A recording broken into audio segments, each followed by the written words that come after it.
Tonight, my children were, for lack of a better word, unhinged. They had what some would refer to as a psychotic break at bedtime. So we did not get to tell a bedtime story. I'm just going to tell you one. Where do I want to take you? Let me think. Where do we want to go tonight? Orange County, Beverly Hills, Salt Lake. Go to Salt Lake. Did you guys all see that Dragon Jen appeared on a People interview? That's not what the peasants want to see. That's literally what the peasants don't want to see. Once upon a time, in a frozen tundra, where the only thing hot were the costumes and the drama, there lived a group of princesses. They were known as the real princesses of Salt Lake.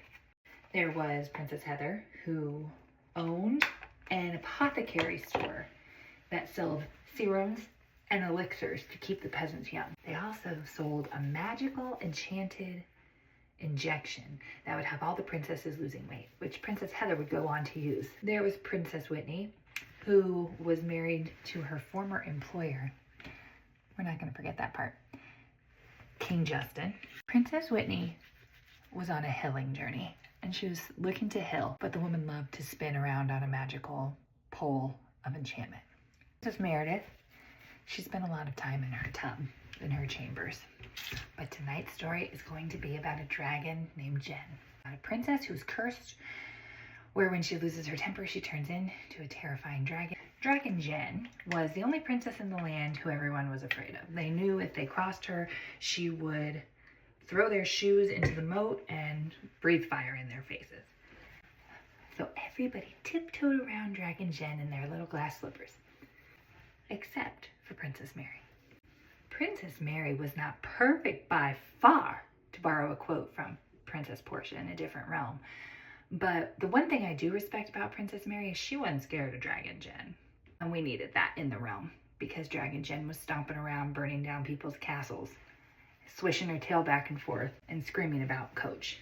One day, Princess Jen went and met up with Princess Mary. When she showed up, Princess Mary took one little sniff of the dragon and she said, "It smells like dungeon in here." A dragon that smells like dungeon, those are fighting words. And Dragon Jen was pissed, to put it lightly. She had just went to visit a peasant from the kingdom who was in the dungeon, and this was a very hot topic for her. And we know that because she would not let it go for weeks and weeks and weeks and weeks and weeks and weeks and weeks. Princess Mary said, "It's not my fault. I have a very sensitive princess nose. I can smell dungeon a mile away. I also don't eat meat because it just sits in your intestines and rots." Princess Mary's a peculiar type of princess. Princess Mary has said some problematic things, okay? She made comments about taverns that had black peasants outside of them. We don't forget those comments because they were troubling. But when it comes to clearing Dragon Jen, Princess Mary is our savior. She's the savior of the realm. I personally don't think that Dragon Jen ever forgot or got over Princess Mary talking about how she smelled like dungeon. But it didn't get brought up much because Princess Jen was sent to the dungeon herself soon after. And she had bigger fish to fry and older peasants to scam. But that's neither here nor there. Good night. I love you. See you tomorrow for another Bravo at bedtime. Mwah!